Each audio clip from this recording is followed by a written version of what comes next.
Assalamualaikum warahmatullahi wabarakatuh. Alhamdulillahirabbil alamin. Allahumma shalli ala sayyidina Muhammad wa ala alihi wa sahbihi ajma'in. Rabbi shrah li sadri wa yassir li amri wahlul 'uqdatam min lisani yafqahu qawli. Alhamdulillah, anak-anak, kita sudah menyelesaikan pelajaran kita di bab 1, yaitu tentang zakat. Insya Allah minggu depan kita akan ulangan hariannya pada bab 1. Ulangan harian bab 1 yaitu tentang zakat. Sekarang kita masuk pada bab 2, yaitu tentang infak. Saya bacakan dulu. Sebagai seorang muslim, kita harus membiasakan diri untuk selalu berinfak dan bersedekah mencari ridho Allah Subhanahu wa taala.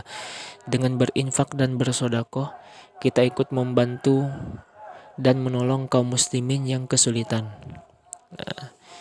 Jadi infak ini salah satu fungsinya adalah untuk membantu orang-orang yang membutuhkan, membantu orang-orang yang kesulitan. Sekarang kita ke halaman 19, pengertian infak. Kata infak diambil dari kosakata Arab yaitu anfaqo yunfiku infakon. Infak secara bahasa artinya membelanjakan atau menafkahkan. Nah, jadi infak itu artinya membelanjakan atau menafkahkan harta di jalan Allah Subhanahu wa taala. Jadi kalau kita punya harta, misalkan kita gunakan untuk di jalan Allah, contohnya di jalan Allah itu menyumbangkan uang kita untuk pembangunan masjid, menyumbangkan uang kita untuk pendidikan anak yatim dan sebagainya.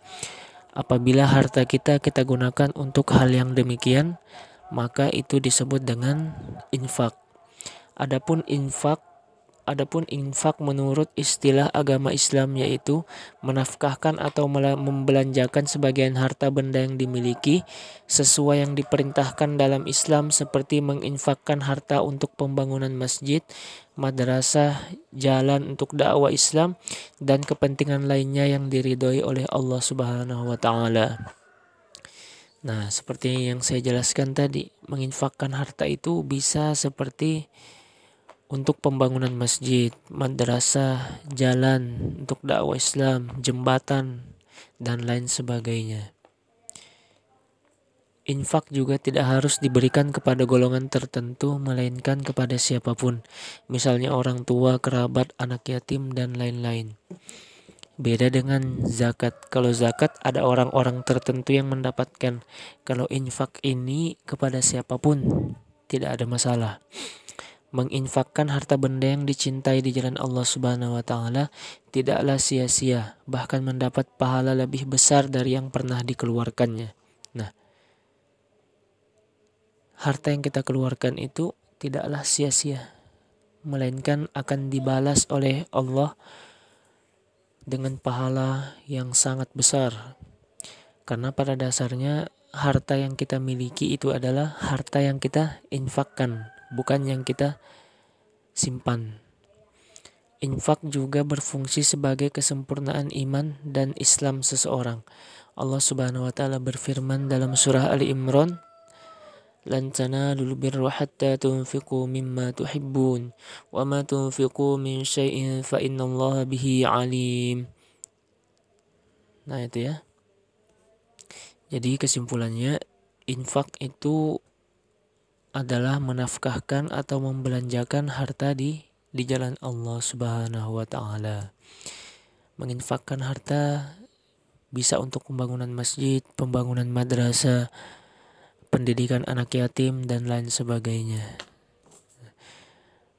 Harta yang kita infakkan itu akan dibalas oleh Allah berpuluh-puluh kali lipat pahala besar yang Allah berikan kepada kita.